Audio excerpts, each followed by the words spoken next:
first go through immigration, then proceed to customs.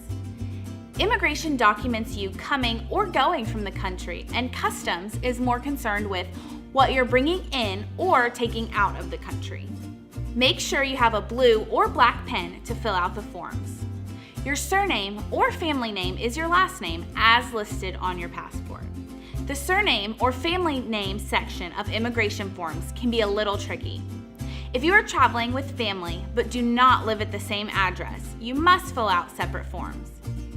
This means if you're not married to your partner, each of you will have to fill out your own form, and children traveling with a parent who they do not live at the same address with will also need to fill out a separate form. Even though you have your passport, you will also need a valid form of identification.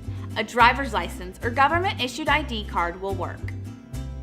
If traveling from the United States with a minor and both parents are not present, you must have a notarized statement from the absent parent or parents giving you permission for the child to leave the country with you.